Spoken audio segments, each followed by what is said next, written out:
Nausheen Parker, who will take us through the positive and negative effect of higher education. Nausheen Parker is an assistant professor at Swam Siddhi Mitra Sangh Degree College. She has an experience of more than 15 years in teaching and administration. Welcome, ma'am. Thank you, Sutata. Good evening, everyone. Very first, I would like to thank Mr. Rishabh sir, the co-founder of My Trusted Tutor, for arranging such a wonderful platform for learning and understanding. Actually, there are wide areas, so I had just taken the positive and negative effects of NAP 2020 on higher education.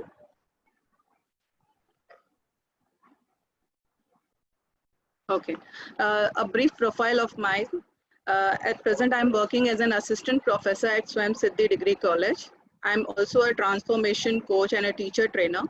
For more details, you can connect on me on my LinkedIn profile. Okay. Now, in this presentation, I had just highlighted the aim of NEP and the positive and negative effects on higher education. Okay, ma'am. See. Every planning has certain aims, and so NEP 2020 is also designed by keeping those aims in mind. The very first, you can see that to develop good, thoughtful, well-rounded and creative individuals. Now, so individuals thinking must consider the needs of other people. So here it is given the thoughtful. They must consider the needs of the other people. Then even well-rounded means here the master of variety skills and use of original ideas to create something new. Then next is to raise gross enrollment ratio in higher education up to 50% by 2035. See, up till now, it is just 26.3%. So they had targeted that in the coming next 15 years, they should target for 50% more increase in the enrollment ratio. Then to enable an individual to study one or more specialized in areas of interest. Now he is not stick to only one, as like the earlier ma'am, she told, Alka ma'am, she told about this, that they are not stick only to one. They can even choose more than that. So they can specialize in other areas also in which they have interest. Then develop character, ethical and constitutional values. Along with this, they can develop the character, means it can go refer to the change of character undergoes during the course of the study. This study has designed in such a manner that the character or their thinking ability will be changing. And you can also see that there are some ethical and constitutional values, means what things are right, what are wrong. They will be focusing mostly what are ethical. And constitutional means what rights are very important for us, for every citizen of India. Then constructive public engagement. Now here they can develop effective strategies to understand and work with each other or with policy makers. They can have the effective communication also.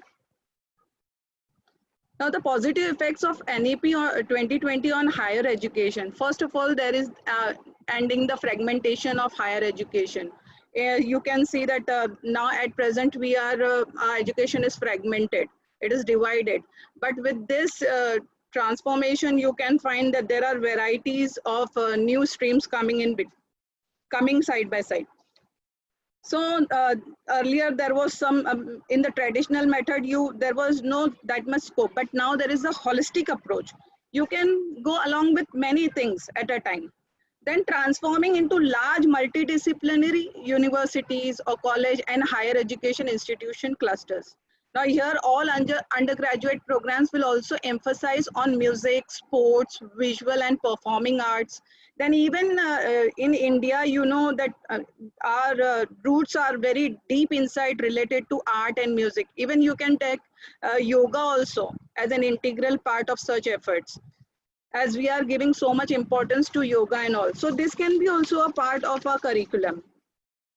Then institution will also be encouraged and funded to over full-fledged programs and courses in these areas. Now, it is not just so easy to go with the multidisciplinary, it will require large amount of funds. So even our education is trying for putting much and much funds for college and universities and higher educations also. Now here higher education institution clusters, you can see that many colleges, they don't have that much infrastructure. So they can even make a group or make a form of few colleges, or you can say they can form a cluster so that the students can take the benefit of each other. Flexible curriculum. See, now earlier there was rigidity, but now there is a flexible curriculum. Even the students can opt for many things at a time. He can't stick only for one. He can choose music also. He can go with the sports also. So there are many things he can choose. Then there are multiple exit points. Multiple exit point like in a degree. First year if he has completed, so he can get the certificate. Second year he has completed, so he can get the advanced diploma certificate. Then third year if he has completed, so he has completed the degree. Fourth year, so along with the degree, he can get the research also. So it means earlier he was to be told that he has done only schooling, but now with multiple exit point, he can get certificate at all levels. Then digitalization of higher education. Now we know very well that what critical situations we are going through. So any such situation, if it comes in future, we should be well prepared for that. So digitalization is very must in higher education. Earlier we were also just denying to go with this online teaching and learning. But now it's very easy for us. Now we had accepted the change. But this change should not be only for a little while. It should go ahead. Then 100 world-class universities to set up their centers in India. Now here, if we allow other countries, that means those universities in which our students were going and taking the admission or doing their studies, we can stop those students from going and studying over there. They can have the setup over here, even they can enroll over here. But this can also give a tough competition for our Indian universities also. Then it is also decided that investing 6% of GDP on education. Now this, if this is implemented, surely there will be improvement in infrastructure and training of human resource. Then scholarship and for students to be expanded. Earlier this scholarship was limited, but here now they are giving many national scholarship funds so that many students can take the benefit of studies. Even free ship will be provided to the colleges, to the autonomous colleges, so that they can attract more and more students. Then related to B.Ed, here also 4-year integrated B.Ed course is necessary if a student want to pursue teaching as a profession. So 4-year integrated B.Ed course will be there, because the 2 years what was there, now that is excluded. Now, even there is a scope for research. Now, NEP 2020 established a National Research Foundation to fund competitive and peer-review grant proposal across discipline to support outstanding research. So, funding is very necessary in research. So, whoever is very much capable or whoever themes are very much attractive, so for them, there is a scope for research.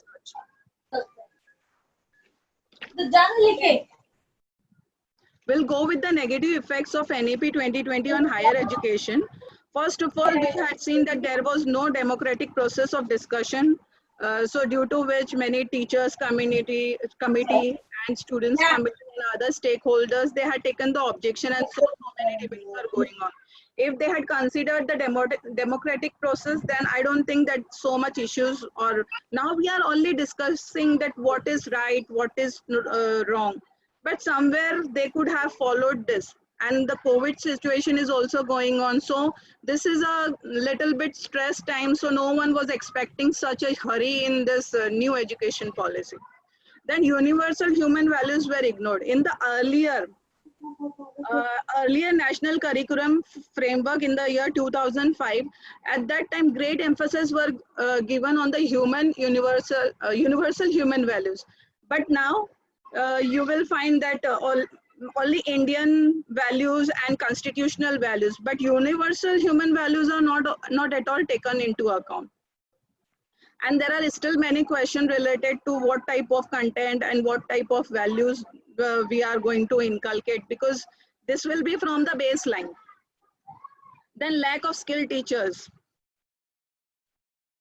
Lack of skilled teachers. See, for such kind of curriculum or for such kind of planning, we need skilled teachers. Not only they should be now B.Ed, along with the B.Ed, they should have multiple other kind of skills like communication and digital and everything. They had to learn more and more. Why? Because the surviving in today's scenario is really very difficult. Then lack of infrastructure. For multi discipline, all the colleges, they need good infrastructure, and even the campus and all, everything, if we see that they should need at a large. So this is not possible at present because all the colleges are not that developed, or you can say the education system is not that developed. So there is a lack of infrastructure. Then multiple exit point can increase the chances of dropouts. See, on the one hand, it is very good that at every state they can give certificates, diploma, certificate, degree. But in between, what happened? Many of the students, they thought, okay, now I'm getting at least certificate for my one, and if he don't like, so he will not further go also. If he getting only one certificate also, he think that my 1 year is not wasted. So he can develop that kind of mentality. Then lack of funds. Earlier, now the government, they had decided to put 6% of GDP in this investing. But if you see in the last few years, they were not at all funding, or the funding was very less as compared to this present. So the funding was at least means 2 to 3% at the max. So lack of funds is again here the question, that from where they will have those funds. If they are collaborating with the private, then again the private, they will think about their own self, and they can, maybe this education can go more expensive. So this is also can have a negative impact on higher education. Then student may lose interest due to flexible curriculum. Now here students, though they are given choices that what will be the if they don't find this interest, they can go in the another, or they can opt for 2 disciples or 3 disciples at a time. But what if they choose, and if they lose interest, if they don't like the subject, what about that? Flexibility is there, but when it comes to interest, everything is lost. So there can be again the question, or there can be again the chances of dropouts. Thank you so much for listening. Again, over here. At the end, I would like to say that if this new education policy is implemented properly, I'm sure that it will bring a better change. Thank you so much. Thank you, Nausin ma'am.